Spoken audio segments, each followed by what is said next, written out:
అందరికీ నమస్కారం. నేను Swaroopa Potlapalli. Welcome to trending topic.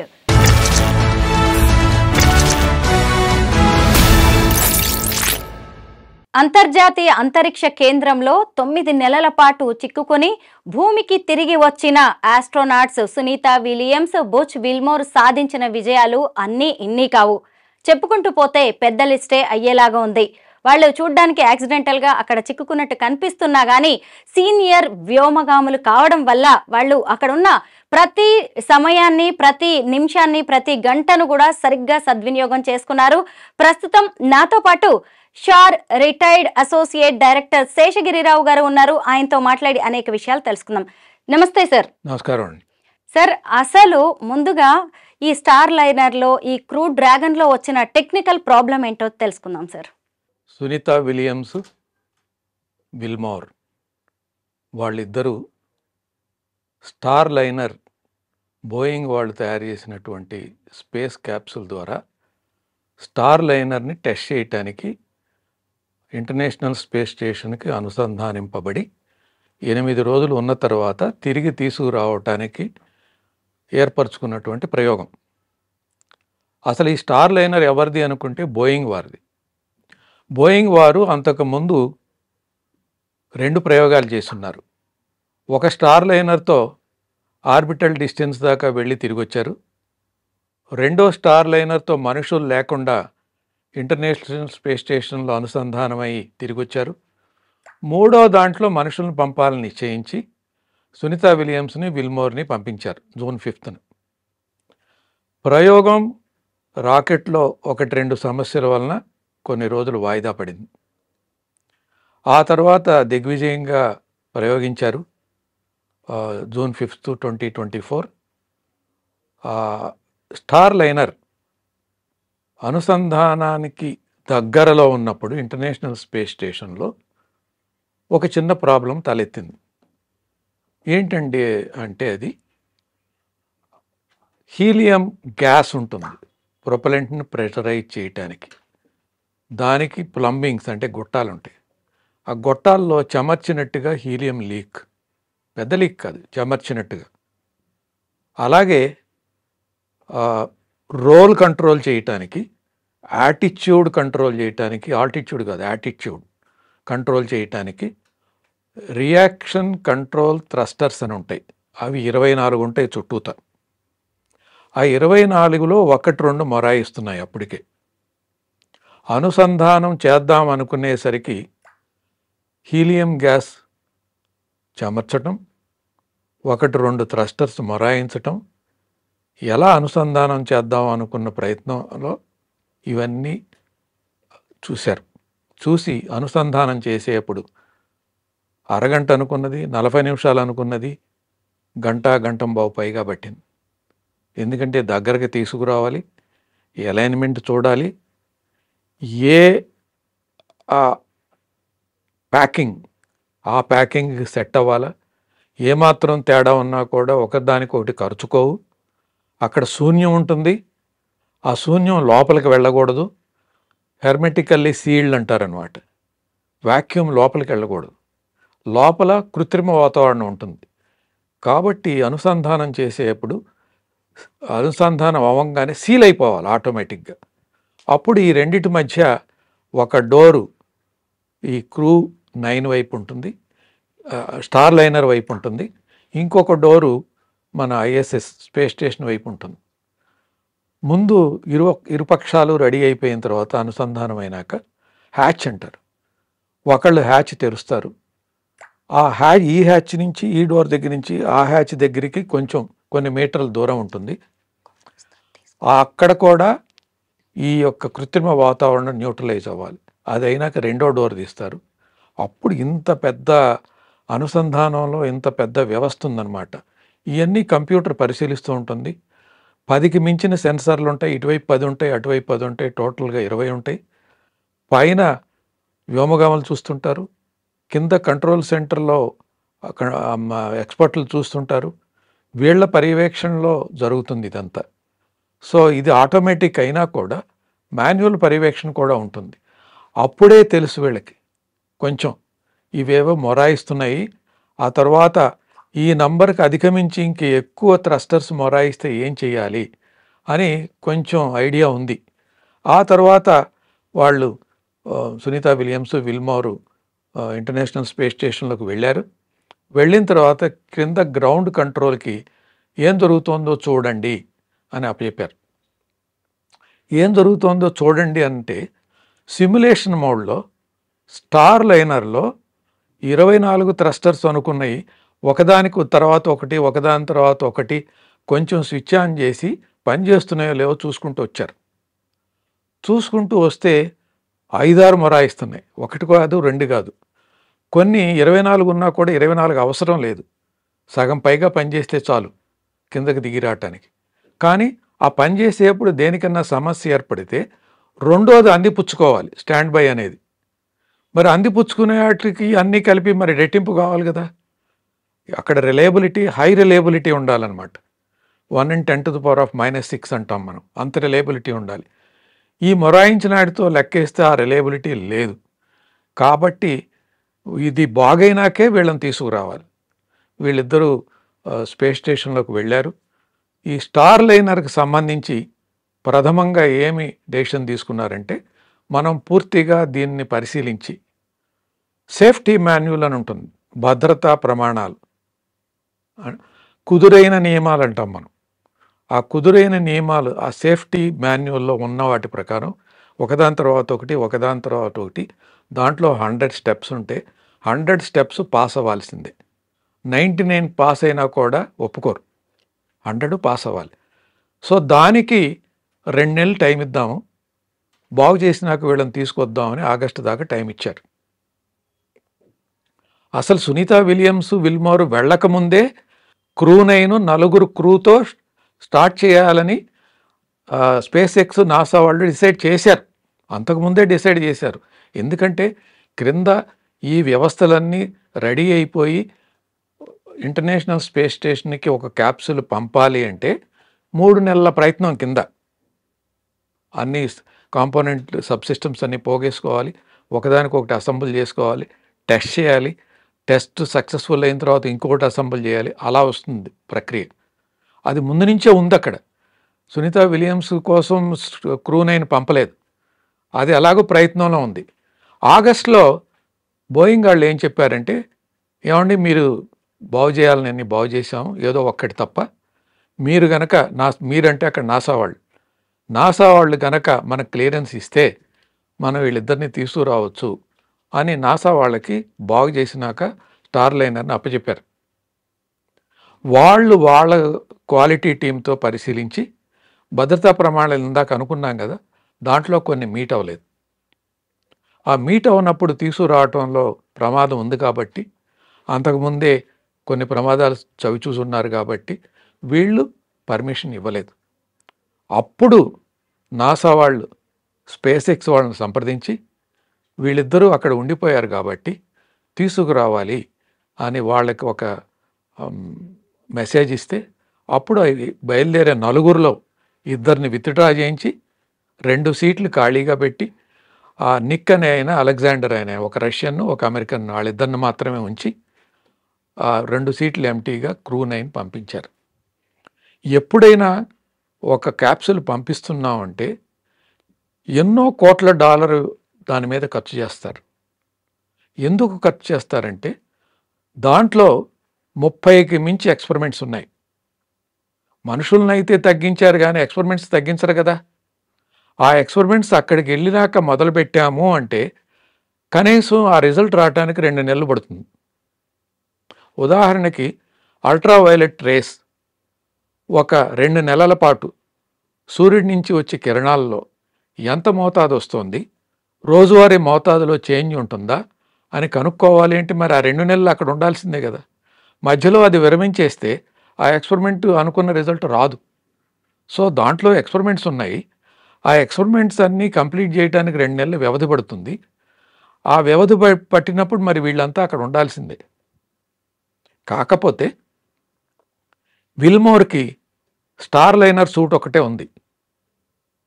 ఆయన దీంట్లో రావాలి అంటే క్రూ9లో డ్రాగన్లో రావాలంటే ఇంకో స్పేస్ సూట్ లేదు. సునీత విలియమ్స్కి అంతకుముందు వెళ్ళినప్పుడు స్పేస్ సూట్ ఉంది, కానీ ఆ చైర్స్ వాళ్ళకి కాన్ఫిగర్ చేయాలా, దాన్ని కస్టమైజేషన్ అంటారు. కస్టమైజ్ చేయాలా, వీళ్ళు స్పేస్ సూట్ వేసుకోవాలా, క్రూ నైన్లో కూర్చోవాలా, స్పేస్ సూట్లో క్రూ నైన్లో ఉన్న ఆరోగ్యానికి సంబంధించింది కానీ కృత్రిమ వాతావరణానికి సంబంధించిన కానీ కనెక్షన్లు అన్నీ క్రూ నైన్ సూట్కి మనం బిగించాలా. అప్పుడు ప్రెషర్, ఇంటర్నల్ ప్రెషర్ కానివ్వండి, కృత్రిమ వాతావరణం కానివ్వండి, ఆరోగ్య పరికరాలకు సంబంధించిన డేటా అంతా కానివ్వండి ఒక కంప్యూటర్కి వస్తుంది. అవన్నీ చెక్ చేసుకోవాలి. సో అంతకుముందు స్టార్ లైనర్లో ఇది స్టార్ లైనర్ ఎలా పయనిస్తోంది అనేది వాళ్ళకి డిస్ప్లేస్ ఉంటాయి.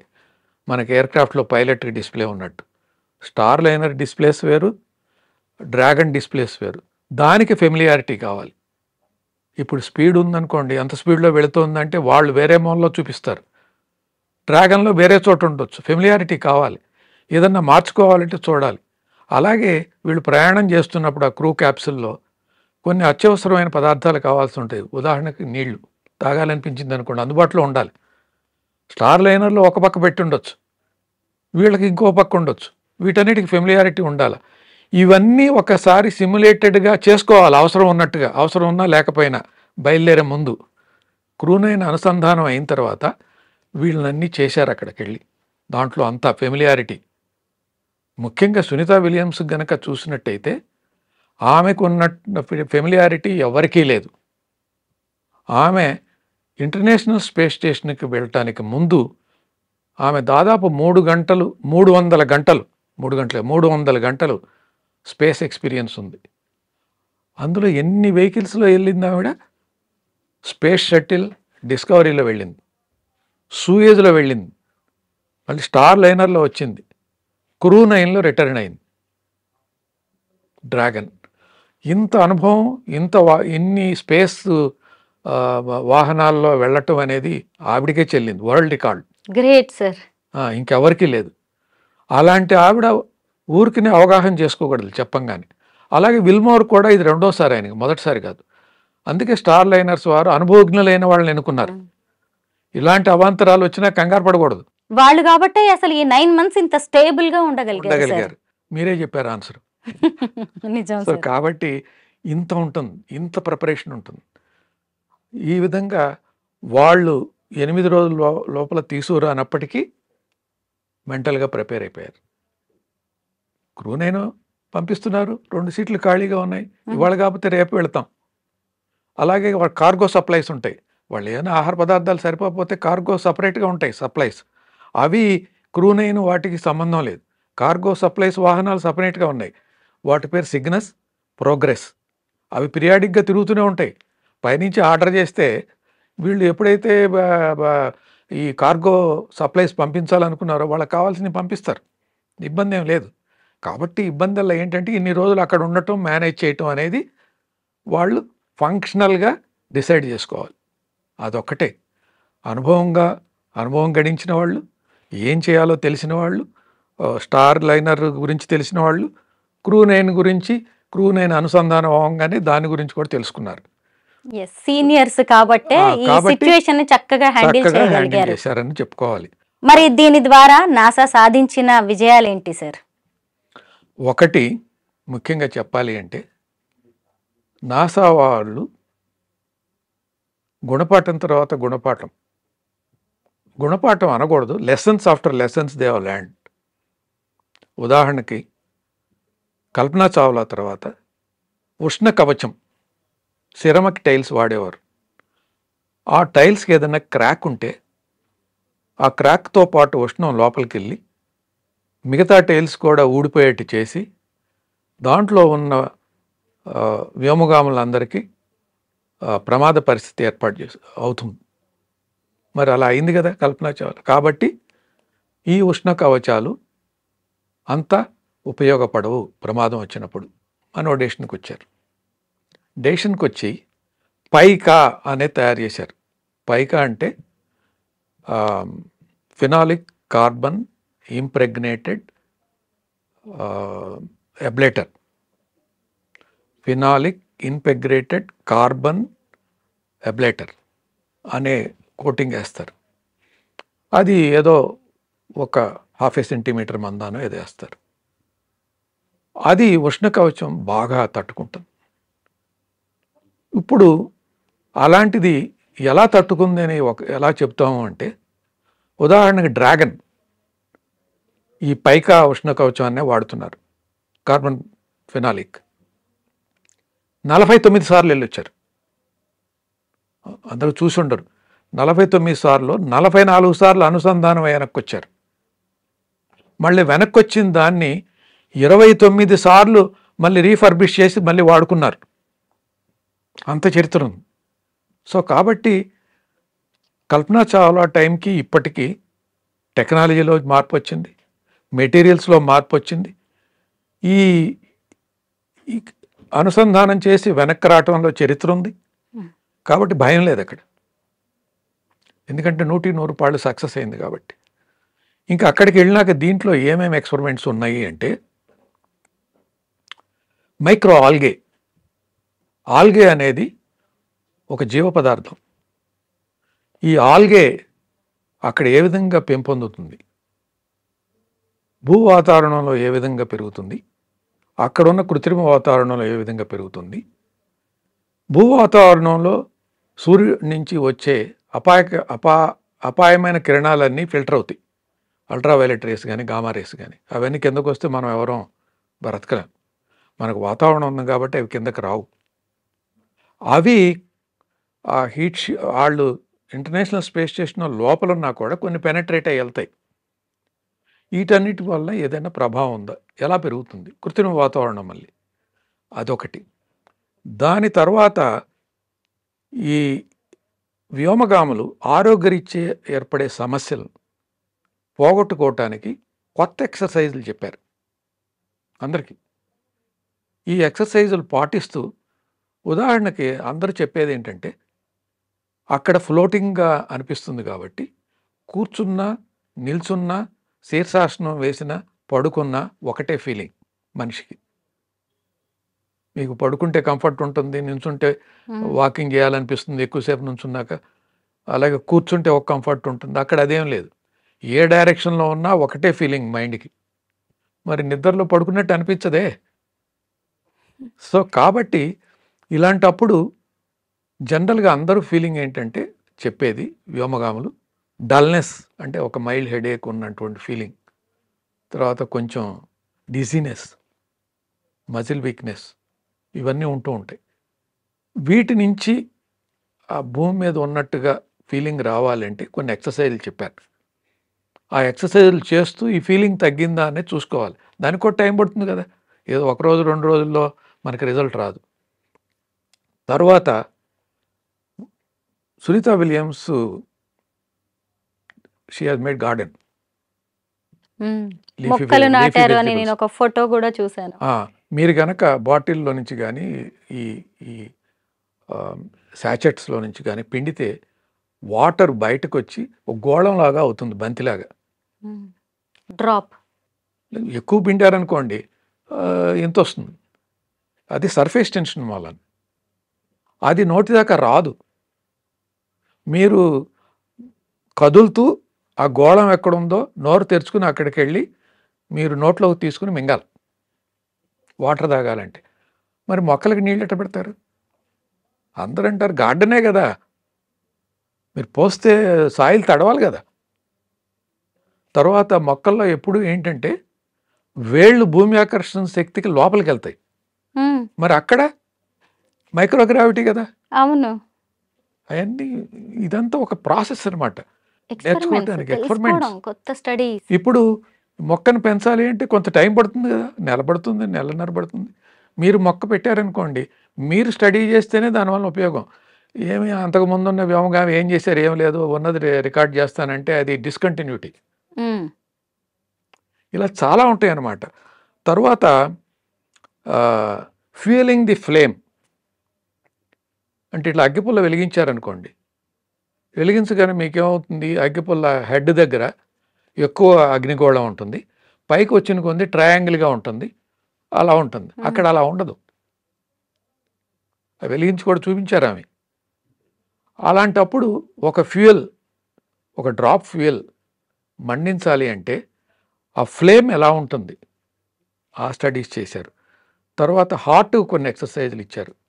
మళ్ళీ మైక్రోబ్స్, హ్యూమన్ బాడీ తీసుకుంటే అందరికీ తెలుసు బాడీలో హెల్ప్ఫుల్ బ్యాక్టీరియా, హార్మ్ఫుల్ బ్యాక్టీరియా ఉంటుంది లోపల, అలాగే చర్మం మీద ఉంటుంది. సో అనేక మంది వ్యోమగాములు అందులో తిరిగాడారు. సో చర్మం మీద ఉన్న చిన్న చిన్న అణువులు ఎక్కడైనా లాగవచ్చు. అవి అది సొంతంగా పెరగటం మొదలెడితే అక్కడ కూడా కొన్ని మైక్రోబ్స్ పెరుగుతాయి కదా. సో ఈ మైక్రోబ్స్ ఎక్కడన్నా ఉన్నాయా, ఆ మైక్రోబ్స్ని తీసుకుని ఒక స్లైడ్ తయారు చేశారు ఆవిడ. స్లైడ్ అంటే మన పవర్ పాయింట్ స్లైడ్ కాదు, కెమికల్ ఉంటుంది దాని మీద, అద్దంలాగా ఉంటుంది, దానికి అంటిస్తారు. అది కిందకు వచ్చినాక మైక్రోస్కోప్లో చూస్తారు, లేదా అక్కడైనా చూడొచ్చు. దాన్ని స్లైడ్స్ మన రక్త పరీక్ష చేసేప్పుడు చేస్తారు స్లైడ్స్, అట్లా తీసుకొచ్చారు. అదే కాకుండా మీరు ఆన్ డిమాండ్ మెడికల్ ఎయిడ్ అంటే ఆ మెడికల్ వ్యోమగాములు పరీక్షార్థం పంపించిన ఎక్విప్మెంట్ని విల్మోర్ సునీతా విలియమ్స్ని పరీక్షిస్తారు. కింద కంట్రోల్ సెంటర్లో డాక్టర్స్ ప్యానల్ ఉంటుంది, అందరు స్పెషలిస్టులు ఉంటారు. వీళ్ళు పరీక్షించగానే డేటా అంతా డాక్టర్స్ ముందు కన్సోల్లో వస్తుంది. అక్కడున్న వ్యోమగామకి ఎలా అనిపిస్తుందంటే ఈ స్పెషలిస్ట్ డాక్టర్ నా దగ్గరే ఉండి నన్ను తడిమి చూస్తున్నారా అనిపిస్తుంది. That is called doctor on demand. మిమ్మల్ని పరికరం ముట్టుకున్నప్పటికీ మీరు డాక్టర్ పరీక్షిస్తున్నట్టుగానే ఫీల్ అవుతారు. ఇలాంటి పరికరాలన్నీ పెట్టారు. అది ఇప్పుడు టెస్ట్ చేశారు డాక్టర్ ఆన్ డిమాండ్. వీళ్ళు రెటినా టెస్ట్ చేశారు, సునీతా విలియమ్స్కి కానీ వీళ్ళకి కానీ ఎంత కంటి చూపు తగ్గుతుందో టెస్ట్ చేశారు. ఇట్లా చెప్పుకుంటూ వెళ్తే ఎన్నో ఉన్నాయి. ఉదాహరణకి గుండె పనిచేయటం తీసుకోండి. భూమి మీద ఉన్నప్పుడు గుండె రక్తం కాళ్ళకి పంపించిందంటే భూమి ఆకర్షణ శక్తికి అనువుగా ఉంది. బ్రెయిన్కి పంపించేప్పుడు భూమి ఆకర్షణ శక్తికి ఆపోజిట్గా ఉంది. పడుకున్నప్పుడు రెండింటికి ఒకే రకమైన ఆకర్షణ శక్తి ఉంది. మరి అక్కడికి వెళ్ళినప్పుడు సింగిల్ ఫీలింగ్, ఇందాక అనుకున్నాం కదా శీర్షాసనం వేసిన పడుకున్న అప్పుడు హార్ట్ ఒకే రకమైన పంపింగ్ చేయాలి అన్ని పక్కలకి. ఈ గ్రావిటీ వ్యత్యాసం లేదు, దానికి అలవాటు పడిపోతుంది. కిందకు వచ్చినాక మళ్ళీ ఆ భూమి ఆకర్షణ శక్తికి అలవాటు పడాలి. అక్కడ మైక్రోగ్రావిటీ ఎక్స్పెరిమెంట్స్ అంటేనే ఆరోగ్యంతో పాటు మిగతాయి కూడా ఉన్నాయి. ఈ తర్వాత కొన్ని రసాయనాలు, కెమికల్ 1, కెమికల్ 2, ఈ రెండు కలిపి మిశ్రమం తయారు చేయాలంటే కింద ఒక్కోసారి వేడి చేస్తారు, కలిసిపోతాయి. ఇంకోసారి ఏదైనా ద్రవం కలుపుతారు, కలిసిపోతాయి. ఇంకోసారి ఒక కెటలిస్ట్ పెడతారు, కలిసిపోతాయి. అసలు ఏది వాడినా కూడా కలవకుండా ఉంటాయి. కానీ మన శాస్త్ర ప్రకారం ఆ రెండు కలిస్తేనే ఒక మెడిసిన్గా తయారవుతుందని అనుకుందాం. అది శూన్యంలోనే కలుస్తాయి. అక్కడ శూన్యం, గ్రావిటీ ఉంటుంది కానీ శూన్యం, పర్ఫెక్ట్ వ్యాక్యూమ్. అక్కడ ఈ రెండు కెమికల్స్ కలిపారనుకోండి, ఒక మిశ్రమం తయారైంది. అది ఏదైనా ఇక్కడ వైద్యానికి పనికి వస్తే అద్భుతం. ఇలా ఎన్నో ఎక్స్పెరిమెంట్లు ఉన్నాయి, ఇంకా ఆరోగ్యానికి సంబంధించినవి ఉన్నాయి. ఇట్లా మనం చాలా డిస్క్రైబ్. అన్నీ చెప్తుంటే నిజంగా స్టార్ లైనర్లో ఏదో టెక్నికల్ ప్రాబ్లం వచ్చే వాళ్ళు 9 months అక్కడ ఉన్నారా, లేకపోతే ముందుగానే ప్లాన్డ్ గానీ ఇవన్నీ తెలుసుకోవడానికి నాసా ఇలాగా ప్లాన్ చేసిందా అనే డౌట్స్ కూడా చాలా మందిలో ఉన్నాయి సార్. అలా అనుకోవటానికి అవకాశం లేదు. ఎందుకంటే స్టార్ లైనర్లో ఇవన్నీ చేయటానికి 4 పంపాలనుకున్నారు. 2 ఎలాగో డ్రాప్ అవుట్ అయ్యారు. ఆ 2 వరకు వీళ్ళకి వచ్చింది, ఛాన్స్ వచ్చింది. అది అక్కడ. ఎందుకంటే ఇవన్నీ ఏంటంటే ఏదో ప్రక్కన ఉత్పన్నమయ్యే ప్రశ్నలు, కానీ ఏం చేశారు అనేది ప్రత్యక్షంగా దాంట్లో చూస్తుంటే తెలుస్తుంది. అంటే సీనియర్స్ కూడా కాబట్టి సార్ అక్కడ ఉన్న టైం ని సరిగ్గా వాళ్ళు యూటిలైజ్ చేసుకొని ప్రొడక్టివిటీ అనే దాన్ని చూపించగలిగారు వాళ్ళు ఇవన్నీ కొత్తగా. అందువల్ల ఏంటంటే వాళ్ళల్లో 2లో విల్మోర్లోను విలియమ్స్లోను ఎక్స్టెండెడ్ స్టే ఉంటున్నాం అనే స్టిగ్మా తప్ప పని చేసుకోవటంలోనూ వాటిల్లోనూ ఎక్కడా వాళ్ళకి ఎటువంటి అవాంతరాలు ఏర్పడలేదు. అదొక సహజంగా మనం ఏదైనా ఒక కొత్త ప్రాంతానికి వెళ్ళినప్పుడో, ఏదైనా టూర్‌కి వెళ్ళినప్పుడో అనుకోకుండా అక్కడ చిక్కుకుపోయామనుకోండి, అసలు మామూలుగా ఉండదు సార్ మనకి. ఆ ఫీలింగ్ ఎప్పుడు ఆలోచిస్తేనే వెళ్తామా వెనక్కని ఆలోచించుకుంటూ ఉంటాం, నిద్ర పట్టదు. అవును సార్. అలాంటిది అంతరిక్షంలో వీళ్ళిద్దరూ నెలల పాటు చిక్కుకుపోయారు. అంటే 9 మంత్స్ ఉన్నారు కాబట్టి మనం ఇంతగా మాట్లాడుకుంటున్నాం. వీరికంటే గూడా ఇంకా ఎక్కువ రోజులే ఉన్నవాళ్ళున్నారు. ఆ ట్రాక్ రికార్డ్ ఏదైనా చెప్తారా సార్ మీరు? ఆ, వ్యోమగాముల నేమ్స్ అయితే గుర్తులేవు, చూడాలి. నాకు తెలిసి 460 రోజులు ఉన్నవాళ్ళు ఉన్నారు, 740 రోజులు ఉన్నవాళ్ళు ఉన్నారు. అంతకుముందు స్కై ల్యాబ్, మిర్ అని సపరేట్గా ల్యాబ్స్ ఉండేవి. ఆ తర్వాత ఇంటర్నేషనల్ స్పేస్ స్టేషన్ ఒక 20 కంట్రీస్ కొలాబరేషన్తో వచ్చింది. ఓవర్ 5 ఇయర్స్ వాళ్ళు ఇంటిగ్రేట్ చేశారు. అన్ని వ్యోమగా కొంతమంది ప్రత్యేకమైన వ్యోమగాములు, కొంతమంది అన్నిట్లోనూ పనిచేసి ఉన్నారు కాబట్టి ఒకటేమో క్యుములేటివ్ పీరియడ్ అంటాం. అంటే 4 సార్లు వెళ్ళొస్తే అన్నీ యాడ్ చేస్తాం. ఒకసారేమో కంటిన్యూస్గా ఎన్నాళ్ళు ఉన్నారు అనేది. నేను చెప్పేది కంటిన్యూస్గా ఎన్నాళ్ళు ఉన్నది అనేది. 700 రోజులు ఉన్నారు ఒక రష్యన్. సో కాబట్టి వీటిలో ఏం చేస్తారు అంటే దాదాపు ఇప్పటి వరకు 682 మంది వెళ్ళొచ్చారు. దీంట్లో టూరిస్టులుగా వెళ్ళిన వాళ్ళు కూడా ఉన్నారు. ఏది 80 కిలోమీటర్లు 110 కిలోమీటర్స్ వెళ్ళి తీసుకురాబడ్డారు. వర్జిన్ గెలాక్టిక్ అలాంటి వాళ్ళు ఉన్నారు వేరే మిషన్స్ ద్వారా. ఈ 682 మంది ఒక్కొక్కళ్ళు ఎన్ని రోజులైనా ఉండనివ్వండి, కింద ఉన్నప్పుడు ఆరోగ్యం ఎలా ఉంది, పైన ఉన్నప్పుడు ఎలా ఉంది ఆరోగ్యం, మళ్ళీ వెనక్కి వచ్చినాక ఒక్కొక్క అవయవం, ఒక్కొక్క ఆరోగ్య సమస్య నార్మల్ అవడానికి ఎన్నాళ్ళు పట్టింది, వాళ్ళ బ్లడ్ గ్రూప్స్ ఏంటి, ఏ బ్లడ్ గ్రూప్కి ఎంత టైం పట్టింది, ఇలా డేటా కలెక్ట్ చేస్తున్నారు. అది నిత్యం పెరుగుతూ ఉంటుంది. దాన్ని బట్టి అనేక రకమైన ఇన్ఫరెన్సెస్ వస్తాయి. ఇలా ఉంటే ఇలా చేయాలి, ఇలా ఉంటే ఇలా చేయాలి. కాబట్టి ఆ డేటా అంతా ఉంటుంది. మనం అనుకుంటాం ఈ డేటా అంతా మనిషికి సాధ్యం కాదు కదా అన్నీ. It is automated, artificial intelligence. ఆటోమేటిక్గా అన్నిటినీ క్రోడీకరించి వెంటనే అవును ఈ 682లో 80 మందికి ఈ సమస్య వచ్చింది, వాళ్ళ కిందకి రాగానే 5 రోజుల్లో, కొంతమందికి 5 రోజులు పట్టింది, కొంతమంది 7 రోజులు పట్టింది, కాబట్టి 7 రోజుల్లోపు అందరూ నయమైపోతుంది. ఇలా ఒకవేళ 7 రోజుల కన్నా అదనంగా పడితే మనం అనుకుంటాం కదా ఏదో లోపల దీనికి అనుసంధానమైన ఇంకొక సమస్య ఉంటుంది, ఈ రెండూ కలిపి జాయింట్గా టైం పట్టింది తగ్గటానికని. అలా క్రోడీకరిస్తారు వీటన్నిటిని. వీటితో పాటు ఇంకా ఏంటంటే ఈ 682 మంది అనుకున్నాం కదా, ఈ 682 మందిలో ఉమెన్ పర్సంటేజ్ తక్కువ. అవును సార్. నేను అదే అడగాలనుకుంటున్నాను. చాలా తక్కువ మంది. దాదాపు 100, 101 మంది. కానీ గ్రేట్ ఏంటంటే వాలంటీనా టెరిష్కోవా నుంచి ఉన్నారు, రష్యన్ ఫస్ట్ ఉమెన్ అనమాట. సో అందువలన వీళ్ళకి ఎందుకు తక్కువ 1963లో వెళ్ళిన ఫస్ట్ మహిళా వ్యోమగామి. వీళ్ళకి ఎందుకు తక్కువ ఉన్నారు అంటే మనం 2 కారణాలు చెప్పుకోవచ్చు. మొదటిది ఏంటంటే ఎవరైనా వ్యోమగామిగా సెలెక్ట్ అవ్వాలి అంటే టెస్ట్ పైలట్ అవ్వాలి. ఇన్ని గంటల అనుభవం రావాలి. పైలట్గా నేర్చుకున్నందుకే సరిపోదు, ఇన్ని గంటల అనుభవం రావాలి. అన్ని గంటల అనుభవం రావాలి అంటే ఒకే ఆల్టిట్యూడ్లో వెళ్ళింది అలా కాదు, పైన సోమర్సాల్ట్ చేస్తుంటారు ఇలా ఇలా అని. ఆ విధంగా కూడా ఫ్లై చేయాలి. ఇప్పుడు మనం 300 మీటర్లు పర్ సెకండ్ వేగంలో వెళ్తే సౌండ్ వేవ్ అనమాట. ఓకే, అక్కడ వరకు ఒకటి. అలాగే 2 రెట్లు సౌండ్ వేవ్కి వెళ్తే అదొకటి, 3 రెట్లు వెళ్తే అలా ఒకటి. కనీసం 3 రెట్లకి అనుభవం ఉండాలి ఇక్కడ. ఓకే, ఆ తర్వాత ఇది మొట్టమొదటిది. ఇది అయిన తర్వాత వీళ్ళకి ఈ రాకెట్ టేక్ ఆఫ్ అప్పుడు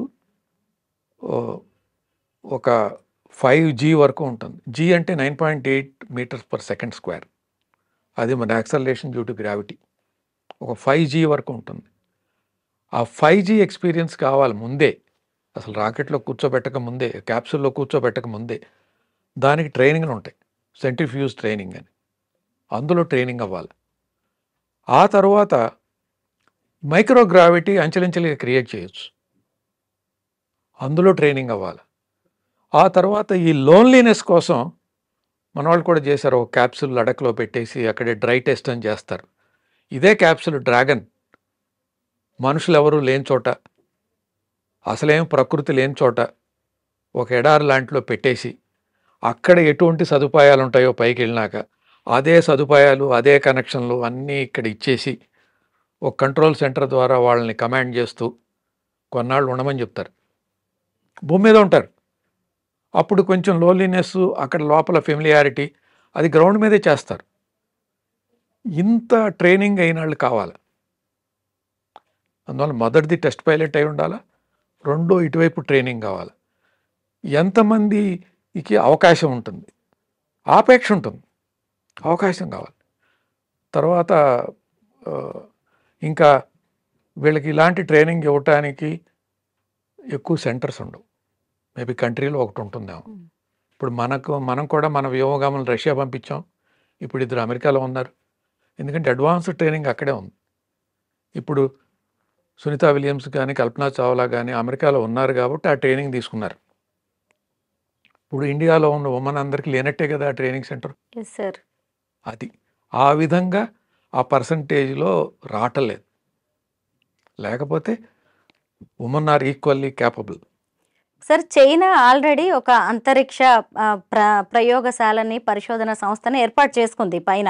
ఇటు చూసినప్పుడు America, Russia, Canada, Japan, European దేశాలు కలిపి ఇంకొక అంతర్జాతీయ అంతరిక్ష కేంద్రాన్ని ఏర్పాటు చేసుకున్నాయి. మన దేశం కూడా 2035లో ఏర్పాటు చేయబోతోంది. ఇప్పటికే ప్రధానమంత్రి ప్రకటన చేశారు. కేంద్ర ప్రభుత్వం సీరియస్ గానే వర్క్ చేస్తోంది. 2040లో చంద్రుడి మీద కూడా మనం అడుగు పెట్టబోతున్నామని చాలా ధీమాగా చెబుతున్నాం. మరి మన ప్రయోగాలు, మన ప్రయత్నాలు ఎక్కడి వరకు వచ్చాయంటారు? మీరు ప్రధానమంత్రి గారు కానీ లేకపోతే ISRO సెక్రటరీ చైర్మన్ కానీ వాళ్ళు పెట్టినటువంటి ప్రాజెక్టులు చూసినట్టయితే మొదటి ప్రాజెక్ట్ గగనయాన్ జరుగుతోంది. రెండో ప్రాజెక్ట్ ఆటోమేటిక్ డాకింగ్ అయ్యింది, మొన్నే చేశారు, డాకింగ్ అండ్ అన్డాకింగ్. మూడో project landing on moon completed, we know the technology now. నాలుగో ప్రాజెక్టు ఇంత పెద్ద పెద్ద ఎక్విప్మెంట్ తీసుకెళ్ళి స్పేస్ స్టేషన్ కట్టాలి అంటే దాదాపు 20 టన్నులు ఒకేసారి తీసుకెళ్ళాలి. అంత పెద్ద రాకెట్ కావాలి. మన ఇస్రోలో ప్రధానమంత్రి, ఇస్రో చైర్మన్ను కలిపి ప్రకటించిన దాంట్లో నెక్స్ట్ జనరేషన్ లాంచ్ వెహికల్కి కూడా ఫండ్స్ ఇచ్చారు. అది 30 టన్నులు ఒకేసారి తీసుకెళ్తుంది. ఇప్పుడు డిజైన్ మొదలెడుతున్నారు. సో కాబట్టి అంచెలంచెలుగా అటువంటి స్పేస్ స్టేషన్ కట్టడానికి ఒక ప్రణాళిక ప్రకారం పని జరుగుతోందని 100కి 100 మనం చెప్పుకోవచ్చు. గ్రేట్ సార్, త్వరలోనే ఆ రోజు రావాలని కోరుకుందాం మనం. అయితే సార్, భూమికి 400 కిలోమీటర్ల ఎత్తులో వీళ్ళిద్దరు ఉన్నారు, సునీతా విలియమ్స్, బుచ్ విల్మోర్. ఈ క్రూ డ్రాగన్ ద్వారా వాళ్ళని భూమిని చుట్టూ వస్తూ ఉండేవాళ్ళు. అంటే 90 నిమిషాల్లో చుట్టొస్తూ ఉండేవాళ్ళు, గంటన్నరలో. అలా రోజుకి వాళ్ళు 16 సూర్యోదయాలు, సూర్యాస్తమయాలు చూశారు. వేల సంఖ్యలో మొత్తం ఇలా చూశారు వాళ్ళు ఉన్న 9 నెలల పీరియడ్లో అని చెబుతూ ఉన్నారు కదా. అసలు ఏంటి సార్, దీన్ని ఎలా చూడాలి? దీనికి సరి అయిన క్లారిఫికేషన్ ఏదైనా మీరే ఇవ్వాలి. ఇది మీరు కనుక ఒకసారి ఆలోచించినట్టయితే, మీరు వాళ్ళు 400 కిలోమీటర్ల కక్షలో ఉన్నప్పుడు వేగం ఎంత చెప్పారు? వేగం తెలియదు సార్. 28,000 కిలోమీటర్లు. ఎంత? 28,000 కిలోమీటర్లు గంటకి. మీరే చెప్పారు గంటన్నరకి ఒక ప్రదక్షిణ చేస్తారని. అంటే ఎంత దూరం వచ్చినట్టు? ఒక గంటకి 28,000. అవును సార్. ఇంకొక అరగంటకి 14,000, అంటే 42,000. అంటే ఒక సూర్యోదయం, ఒక సూర్యాస్తమయం చూడటానికి ఒక ప్రదక్షిణ చేస్తే 42,000 కిలోమీటర్లు. అర్థమైంది కదా? 42,000 కిలోమీటర్లు 10 ప్రదక్షిణలు చేస్తే 4,20,000. 4,20,000 అంటే భూమికి చంద్రుడికి మధ్య ఉన్న దూరం. అంటే 10 ప్రదక్షిణలకి భూమి నుంచి చంద్రుడికి వెళ్ళి వచ్చిన దూరం వెళ్ళినట్టు. ఓకే, ఇప్పుడు భూమి ఇలా ఉందనుకుంటే, ఇటుపక్క పగలు ఇటుపక్క రాత్రి అనుకుంటే 45 నిమిషాలు పగటిపూట కనపడుతుంది వాళ్ళకి, 45 నిమిషాలు రాత్రి. కానీ వాళ్ళ దినచర్య ప్రకారం 8 గంటలు నిద్రపోవాల్సిందే. మరి నిద్రపోవాల్సినప్పుడు ఇట్లా వెలుతురు చీకట్లో ఎలా నిద్రపోతారు? ఎయిర్‌క్రాఫ్ట్‌లో కూడా మీకు కళ్ళకి గంతలిస్తారు పడుకోమని. అట్ట కళ్ళకి గంతలిస్తే ఏమి ఉపయోగం లేదు. ఎయిర్‌క్రాఫ్ట్‌లో కొన్ని గంటలే కాబట్టి ఏదో మేనేజ్ చేయొచ్చు. కొన్ని రోజులు చేయాలి కదా ఈళ్ళు. అందువలన వాళ్ళకి స్లీపింగ్ ఛాంబర్స్ అని ఉంటాయి. Sleeping chamber. స్లీపింగ్ ఛాంబర్‌లో కృత్రిమమైన చీకటి. అక్కడ ఉన్నటువంటి తెరలు కట్టడం కానివ్వండి, ఏదన్నా కానివ్వండి, ఇంకా దాంట్లోకెళ్తే పిచ్ డార్క్. వాళ్ళకి నిర్దేశించారు. మీరు స్లీపింగ్ ఛాంబర్‌లోకెళ్ళి 8 గంటలు విశ్రమించండి. అంతే తప్ప మిగతా పనులు చేయకూడదు. ఆళ్ళక్కడ విశ్రాంతి తీసుకుంటారు. నిద్రపోతారు. అట్లా అలవాటు ఇక్కడే నేను చెప్పా కదా! ఒక డ్రై టెస్ట్‌లో ఇయన్నీ చూస్తారని. సో, అక్కడ కూడా స్లీపింగ్ ఛాంబర్ ఉంది కదా భూమి మీద. ఇక్కడ కాబట్టి ఏంటంటే ప్రతీదీ స్పేస్‌లో ఏదైతే చేస్తారో ప్రతిదీ ఇక్కడ అనుభవపూర్వకంగా నేర్చుకుంటారు. అదే క్యాప్సూల్‌లో, అదే సీట్‌లో, అదే డిస్‌ప్లేతో, అదే పరికరంతో. అక్కడికెళ్ళినాక ఫ్లోటింగ్ ఒకటే. కానీ మిగతాది ఉంది. అందువల్ల ఎటువంటి ఇబ్బంది లేదు. అలా విశ్రమిస్తారు. తరువాత ఈ డ్రై ఫుడ్ ఉంటుంది. రైస్ కూడా తీసుకెళ్తారు. మీకు మైక్రోవేవ్ ఉంది.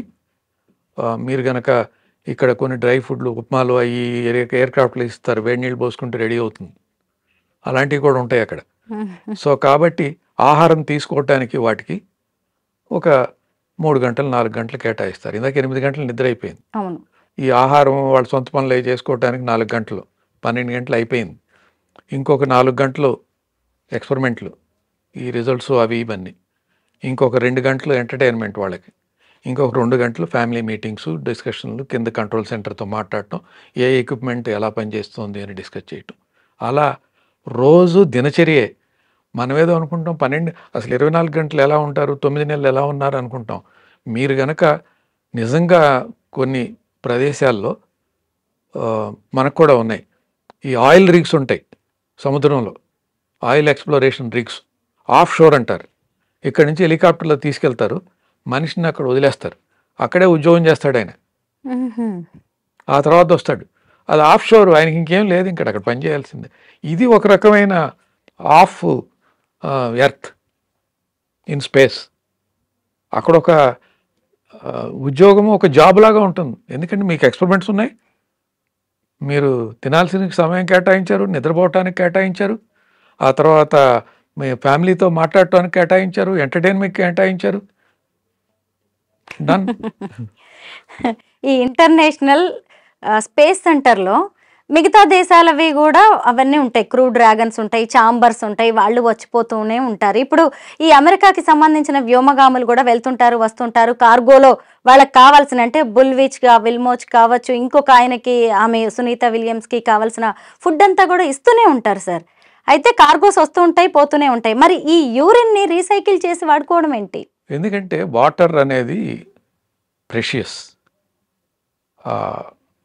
అందులో రీసైకిల్ చేయటానికి 100% అవకాశం ఉంది.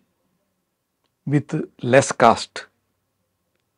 The cost of that is maybe 100 times less than carrying 1 liter of water from ground. You tell me now. It is exactly pure.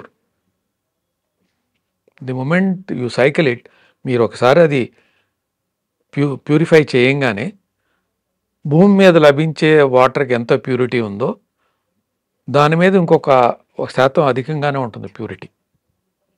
భూమి మీద నుంచి gallons and gallons of water తీసుకెళ్ళటానికి ఎన్ని డాలర్లు పడుతుందో లెక్కేస్తే దాంట్లో 1/1000 వంతులో మీకు ఆ వాటర్ రెడీ. అది economics. And you have the process well known. And that water was used on ground at many places and no harm was found. ఎక్కడ ఎటువంటి అపాయం లేదు. అలాంటప్పుడు ఏం చేసుకోవటానికి? మీరు ఎప్పుడైనా సరే ఒక వస్తువు కార్గో ద్వారా స్పేస్ స్టేషన్కి తీసుకెళ్ళాలంటే అసలు అంత దూరం ఎందుకు? మొన్నటి దాకా ఒక రాకెట్లో 1 kg బరువున్న శాటిలైట్ తీసుకెళ్ళాలంటే $20,000. 1 kgకి $20,000 ఆలోచించండి. కేజీ వాటర్ తీసుకెళ్లాలంటే ఏమవుతుంది? 1 లీటర్ వాటర్. అదేవిధంగా మీరు రీసైకిల్ చేసుకుంటే you are not paying anything. కరెక్టే సార్. సో అందువలన ఇట్ ఈస్ నథింగ్ రాంగ్. వాళ్ళకు కూడా ముందు నుంచే ట్యూన్ చేస్తారు, అన్ని తెలుసు కాబట్టి దేన్ని వాడాలి, ఎలా వాడాలి అనేది కూడా అబ్సల్యూట్లీ నో ప్రాబ్లం. ట్రైన్డ్ అయిగా ఉంటారు వాళ్ళు. అబ్సల్యూట్లీ నో ప్రాబ్లం అందులో. ఎందుకంటే it is a process known to everybody. అంతర్జాతీయ అంతరిక్ష కేంద్రంలో జరిగిన ఎన్నో అద్భుతాలని, వాళ్ళు సాధించిన విజయాలని మాకు వివరించినందుకు చాలా థ్యాంక్స్ సార్. నమస్కారం.